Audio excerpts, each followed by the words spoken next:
좋은 아침 성경 일독 캠페인 이 정도는 알고 가자.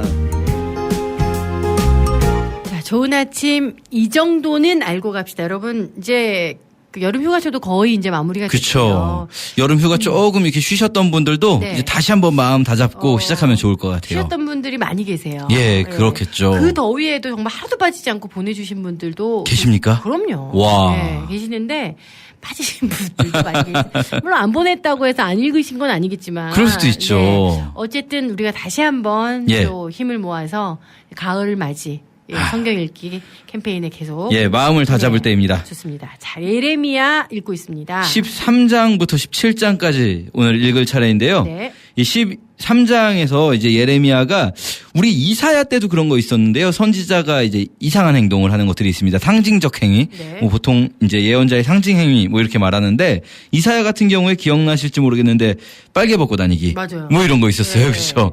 너무나 그 야한 그런 거였는데 예레미야 같은 경우는요. 상징 행위들을 굉장히 많이 합니다. 여러 가지 독특한 행위들을 많이 하는데 13장에서 이제 첫 번째 예레미야의 상징 행위로 뭐가 나오냐면 여호와께서 이제 시키시는 거죠. 이 상징 행위라는 거는 선지자가 하고 싶어서 하는 거 아닙니다. 이사야가 벗고 싶어서 벗고 다니는 게 아니고요. 너무 하기 싫은 거죠. 사실은 굉장히 수치스러운 일인데 막 하는 건데 예레미야에게 이제 하나님께서 시키시는 거는 허리띠 하나를 사라고 합니다. 뱃띠라고 나오는데 이제 말하자면 허리띠죠. 허리띠를 사서 그거를 이제 허리에 차고 물에 적시지 말고 이 허리띠를 가지고 유프라테스 강에 가서 그 유프라테스 강 바위 틈에다가 감춰놔라. 그랬다가 이제 조금 시간이 며칠 여러 날이 흐른 후에 가서 그거를 찾아라. 그럼 그게 이제 썩어 있는 거예요. 이게 이제 왜 무슨 의미냐 할 때 이제 여기서 첫 번째는 1절에 물에 적시지 말아라 이 허리띠를. 이게 어떤 의미냐 할 때 이제 어떤 분들은 물에 적시지 말라, 빨지 말아라 이런 의미로 보시는 거예요. 그래서 결과적으로는 어쨌든 이 허리띠가 단 그 며칠 만에 혹은 조금 여러 날 만에 썩어버리잖아요. 보통 옷이 그렇게 빨리 썩지 않잖아요. 네. 그렇죠. 그러니까 이제 어떤 분들은 해석하기를 일부러 빨리 썩게 하려고 땀 묻고 이래도 빨지 말아라. 이런 의미로 이제 1절 해석하시는데 네. 사실은 제가 생각하기에는 저 개인적으로 보기에는 요건 오히려 거꾸로 이 물이 다 있으면 물에 젖어 있으면 더 썩기가 쉽잖아요. 그렇죠? 네. 그러니까 오히려 썩지 않게 자연적으로 썩을 일이 없게 해놔라. 그럼에도 불구하고 썩는 걸 보여주는 말하자면은 이제 엘리야가 하늘에서 불이 떨어질 때 일부러 물을 적시지 않습니까? 나무를. 그런 거라고 봐야 될 것 같아요. 왜냐하면 하나님께서 지금 하시는 말씀은 뭐냐면 이 상황에서 이 허리띠가 썩은 걸 보여주면서 너희들이 이렇다. 내가 너희들을 내가 아끼는 내 허리띠로 삼았는데 너희들이 이렇게 썩을 일이 없는데 썩어버렸다. 이걸 보여주시는 거거든요, 사실. 뭐 유프라테스 강은 아닐지도 몰라요, 사실. 왜냐면 이제 여기서 원어로는 프라트라고 나오는데 이 프라트가 유프라테스 강을 의미할 수 있지만 또 다른 곳일지도 모르는 거는 뭐냐면 유프라테스 강은 너무 멀어요. 예레미야가 이렇게 실제로 왔다 갔다 하기에는. 그래서 어딘지 장소가 중요하진 않습니다. 중요한 건 뭐냐? 허리띠가 썩어버렸다는 거. 허리띠가 어떤 의미냐? 이 뱃띠라는 게요. 이 옛날 이스라엘을 배경으로 하는 영화 같은 거 우리 성경 영화 같은 거 보시면 아시겠지만 이 사람들 치렁치렁한 옷 있거든요. 거기에다가 이제 허리띠 하나 감아요. 말하자면은 우리 정장 입고 넥타이랑 비슷해요. 패션의 완성은 넥타이. 네. 그렇죠?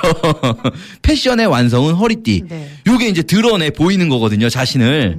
그런데 하나님이 이스라엘 너희들을 내 허리띠로 삼았다. 이거는 하나님이 너희를 통해서 내 패션을 완성시키려고 그랬다. 이렇게 할 수 있는데 그런데 너희가 썩어버렸다. 그래서 너희들은 정말 내가 너희를 버려버리겠다. 뭐 이렇게 말씀하시는 거죠. 그래서 이 13장 11절 보시면 허리띠가 사람의 허리에 속한 것 같이 내가 이스라엘과 유다 온 집을 내게 속하게 하여서 내 이름과 명예와 영광이 되게 하려 하였으나 이스라엘을 통해서 유다를 통해서 내 이름과 명예와 영광을 얻으려고 하였는데 이 악한 백성이 내 말 듣기를 거절하고 10절에서요. 그 마음에 완악한 대로 행하며 다른 신들을 따라 섬겨서 이 띠가 썩은 것처럼 이스라엘이 썩어버렸다. 그래서 내가 이제 이 허리띠 쓸 수 없으니까 어떻게 할까? 버려야지 뭐. 이렇게 말씀하시는 거죠. 이 상징 행위를 통해서. 그러면서 이제 포도주의 비유를 하나 또 드시는데요. 이 포도주의 가죽 부대에 포도가 가득 들 거다. 포도주가 가득 들 거다. 이런 말씀을 하세요. 이게 이상한 말씀이죠. 그러니까 예레미야가 이렇게 말하면 그들이 이스라엘 백성들이 뭐라고 할 거냐면 아니 모든 가죽 부대가 포도주로 찰 줄을 우리가 모르겠냐? 뭐 당연한 말을 하고 있냐? 이렇게 말할 거라는 거예요. 왜냐하면 모든 가죽 부대에 포도주가 가득 찬다. 이 말은 좋은 말 같잖아요. 그렇죠? 그러니까 이스라엘 백성들이 예레미야가 그런 말을 하면 야, 너 무슨 말 하는 거야? 좋은 말 하는 거냐? 뭐냐? 막 이렇게 말할 거라는 거죠. 근데 지금 하나님께서 무슨 말씀하실 거냐면 예레미야한테 가서 그들이 이렇게 말하면 네가 대답해 줘라. 너희들을 다 술에 취하게 만들어서 술에 취한 사람들이 자기들끼리 싸우면서 멸망하는 것처럼 그렇게 너희들이 서로 다투면서 멸망하게 만들어버리겠다. 이러면서 이제 이 13장에 나오는 내용이 다 그런 거죠. 이스라엘을 멸망시키겠다. 예레미야에게 말씀하시면서 14장에서요. 진짜로 이제 비통한 상황이 펼쳐지게 돼요. 바벨론의 공격은 아니에요. 바벨론의 공격이 이제 말하자면은 그 마지막에 있을 일이라면 그 전에 이렇게 비통한 상황들이 그 전에라도 어떻게든 좀 최종까지 안 가고 돌이킬 수 있게끔 안 좋은 일들이 펼쳐지거든요. 예를 들면 이미 예레미야 전에 아모스 때에는 지진이 있었고요. 요엘 때에는 이제 농사가 망하는 메뚜기 때 재앙이 있었어요. 이번에 예레미야 때에 가뭄이 있는 거죠. 가뭄을 주시면서 이렇게 바벨론의 멸망이 있기 전에 어떻게든 돌이키게 하시려는 그런 재앙을 주시는 건데 이제 이렇게 나옵니다. 이 가뭄 때문에 14장 2절에 유다가 슬퍼하며 성문의 무리가 피곤하여 땅 위에서 애통한다. 막 사람들이 막 부르짖고 애통하고 물을 얻으려고 뛰어다니고 그러나 물을 얻지 못하고 막 이런 상황들이 펼쳐집니다. 그러니까 이제 이스라엘 사람들이 어떤 반응을 보이느냐 또 예레미야는 어떤 반응을 보이느냐 보시면요. 14장 8절에 보시면 이스라엘의 소망이시오 고난당한 때의 구원자이시여 어찌하여 이 땅에서 거류하는 자같이 하룻밤을 유숙하는 나그네같이 하십니까? 이게 무슨 말이냐면요. 하나님께 따지는 거예요. 사실 예레미야가 하나님이 어떻게 이 땅하고 이렇게 관계없는 사람처럼 어쩌다가 이 땅을 지나가는 사람처럼 이렇게 하십니까? 하나님 우리를 사랑하시는 우리 아버지잖아요. 근데 어떻게 이렇게 하실 수 있습니까? 그리고 또 9절에는요. 어찌하여 놀란 자 같으시며 구원하지 못하는 용사 같으시니까. 그러니까 8절에서는 하나님이 우리한테 이렇게 무관심하십니까? 아니면 하나님 우리한테 관심이 있으신데도 불구하고 능력이 없어서 그러는 것처럼 이렇게 보이십니까? 이렇게 따지는 거예요. 결국 이렇게 사람이 어떤 악과 고통의 문제를 접할 때 사람이 하는 반응은 이겁니다. 하나님은 인간을 사랑하지 않나? 인간에게 관심이 없나? 아니면 관심이 있는데도 불구하고 이런 일이 일어난다면 하나님은 우리를 구해줄 능력이 없나? 이 둘 중에 하나에 걸리는 거죠. 지금 예레미야가 똑같은 말을 하는 겁니다. 하나님이 우리를 어떻게 이렇게 남처럼 보십니까? 우리는 하나님에게 남이 아니지 않습니까? 아니면 하나님 우리를 보고 구원을 못하는 능력이 없는 것처럼 보시는 겁니까? 도대체 뭡니까?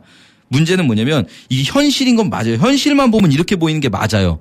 그런데 선지자는요. 여기에 이어서 이런 고백을 덧붙여요. 9절 후반에요. 여호와여 주는 그래도 우리 가운데 계시고 우리는 주의 이름으로 일컬음을 받는 자이오니 우리를 버리지 마옵소서. 이게 뭐냐면요. 현실만 보면 주님이 우리를 막 남처럼 생각하는 것 같고 주님의 능력이 없는 것 같고 그렇지만 선지자는 믿는 거예요. 주님은 그래도 분명히 우리 가운데 계시지 않습니까? 주님 분명히 여기 계시잖아요. 주님은 여기를 지나치시는 나그네가 아니잖아요. 주님 우리를 구원할 능력이 있잖아요. 그럼 우리를 도와주세요, 주님. 이렇게 선지자가 가지고 있는 믿음이 있는 거죠. 여기서 이 표현이 재밌는데 우리가 주의 백성이라고 말하지 않아요.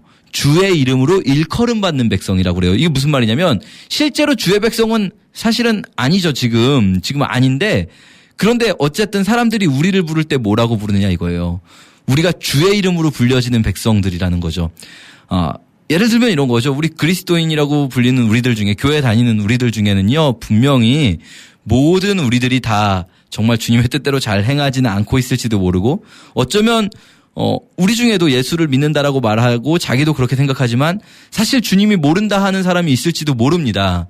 우리는 언제나 그런 생각을 가지고 있어야 되는데 그럼에도 불구하고 어쨌든 간에 우리는 예수 믿는 사람들이라는 이름으로 사람들이 우리를 부르잖아요.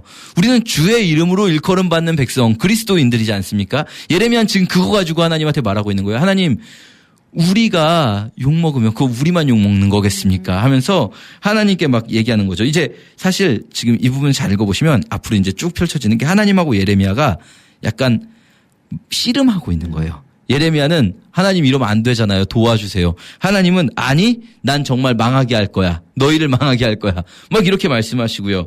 그래서요 하나님이 이제 14장 11절에서 주님이 대답하시는 거예요. 예레미야에게. 예레미야가 지금 이스라엘 백성 살려주세요 살려주세요 하니까 하나님께서 예레미야에게 너는 이 백성을 위하여 복을 구하지 말아라. 내가 반드시 죽일 거다. 내가 반드시 멸망시킬 거다. 그러니까 예레미야가 또 말합니다. 13절에 슬프도소이다 주 여호와여 보시옵소서 선지자들이 그들에게 이르기를 뭐 평안할 거다 평안할 거다 너희에게 확실한 평안 주겠다고 했습니다. 그러니까 여호와께서 다시 말씀하시되 그건 다 가짜 예언이었다. 나는 그런 예언을 시킨 적이 없는데 그들이 거짓 계시와 점술과 헛된 것과 자기 마음의 거짓으로 예언한 거다. 그러니까 내가 그들도 멸망하게 할 거다.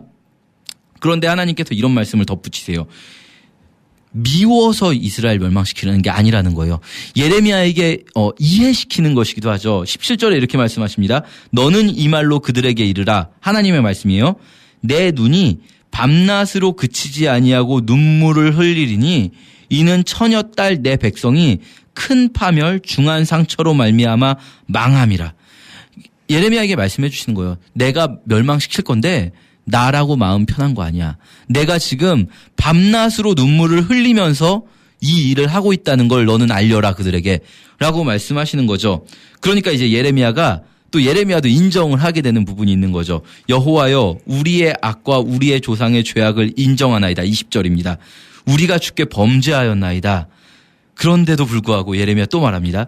주의 이름을 위하여 우리를 미워하지 마옵소서. 주의 영광의 보좌를 욕되게 마옵소서. 주께서 우리와 세우신 언약을 기억하시고 패하지 마옵소서. 이 지금 아시겠죠? 예레미야하고 하나님하고 씨름하고 있는 거예요. 이게 어떻게 보면 선지자의 역할입니다. 어제도 말씀드렸는데요. 아브라함이 이제 성경에 나오는 첫 번째 선지자거든요. 처음으로 나비라는 선지자라는 이름을 받는 사람인데 아브라함이 하는 게 뭐냐면 소돔 백성을 위해 기도하는 거예요. 모세도요. 광야에서 이스라엘 백성을 위해 기도하죠. 예레미야, 이사야 모든 예언자들이 그렇습니다. 제발 좀 살려달라고 백성의 편에서 하나님께 하나님하고 막 씨름하는 자들이에요. 선지자들은. 하박국의 유명한 멘트가 있죠. 진노 중에라도 긍휼을 잊지 마옵소서. 이게요. 만일 그리스도인들이요. 우리들이요. 하나님 편에 서서 백성의 죄악을 정죄하는 일만 하고 이 시대는 정말 악해. 저건 나쁜 놈들이야. 망해야지. 이렇게만 한다면요. 우린 지금 잘못 생각하고 있는 거예요. 선지자들이 분명히 하나님 편에 서서 백성들의 죄를 지적했어요. 맞습니다. 그런데요. 또 한편으로 선지자들은요. 백성의 편에 서서 하나님과 씨름했어요. 제발 좀 살려달라고. 이게 이제 선지자의 양쪽 편 사이에 서 있는 선지자의 역할인 거죠. 그렇게 예레미야가 막 매달리니까 15장에서 계속 이제 이어집니다. 그 씨름이. 여호와께서 예레미야에게 또 말씀하십니다. 15장 1절에서 모세나 사무엘이 있다고 해도 나는 마음을 돌리지 않을 거다. 망하게 될 자들은 망하게 될 거다. 이렇게 말씀하시면서 9절까지 하나님이 정말 명확하게 멸망시켜버릴 거다 9절까지 말하니까 10절에 다시 예레미야의 말입니다. 예레미야가 이제 불평합니다. 내게 재앙이로다. 나의 어머니여 어머니께서 나를 온 세계에 다투는 자와 싸우는 자를 만날 자로 낳으셨도다. 이게 무슨 말이냐면 욥도 비슷한 말 했죠. 내가 태어나지 말았어야 될 것을. 어머니 왜 날 낳으셨어요? 이렇게 지금 예레미야가 일종의 불평을 하고 있는 거죠. 그러면서 지금 이제 예레미야의 불평의 포인트가 조금 바뀌었는데요. 뭐냐면 온 세계의 사람들이 그냥 자기를 둘러싼 모든 사람들이 자기를 공격한다는 거예요. 왜냐하면 하나님이 이렇게 하는데 마음을 안 돌이키시니까 자기는 이걸 선포해야 되고 그러니까 예레미야가 이렇게 말하니까 하나님께서 또 대답하시죠. 야, 내가 널 강하게 할 거야. 걱정하지 마. 북방의 철과 노처럼 너는 강하게 될 거야. 예레미야에게 말씀하시고요. 또 16절에서 18절까지 예레미야가 말합니다. 하나님께. 하나님 16절에서 내가 주님의 말씀을 얻어 먹을 때는 내 마음에 정말 기뻤는데요. 주님 그런데 내가 지금 있는 곳을 이렇게 둘러보니까 기뻐하는 자들의 모임 가운데 있지 아니하고요. 계속해서 내 고통은 점점 심해집니다. 내 주변에 둘러싼 사람들이 날 괴롭힙니다. 이렇게 말하니까 하나님께서 다시 또 이제 19절에서 21절까지 걱정하지 마. 내가 너를 악한 자의 손에서 건져줄게. 뭐 이렇게 말씀하시고요. 이제 16장에선 예레미야가 두 번째 상징적 행위를 하게 되는데요. 하나님께서 말씀하시는 건 너 여기서 결혼하지 말아라. 결혼도 하지 말고 초상집 잔치집에도 가지 말아라. 이러면 이제 사람들이 그 시대에는 사실 독신이라는 게 거의 없었거든요. 너 왜 그렇게 사냐? 사회적인 관계도 다 끊는 거예요. 초상집, 잔치집 다 가지 말라는 거는. 너 왜 그렇게 사냐 하면은 말하라는 거죠. 여기는 이제 곧 다 망할 거고 전쟁 나가지고 우리 다 죽을 건데 지금 결혼하는 게 무슨 소용이 있냐라고 말을 하라는 거죠. 그러면서 하나님께서 멸망시킬 것을 말씀하시고요. 17장에서도 역시요. 감추려고 해도 감출 수 없는 그 유다의 죄들을 낱낱이 하나하나 하나님께서 밝히시는 그런 내용이 17장까지 이어지게 됩니다. 네. 예레미야 13장부터 17장까지 읽으시고 읽었어요. 출석 체크 남겨주시면 되겠습니다. 저는 여기서 인사드릴게요. 고맙습니다. 감사합니다.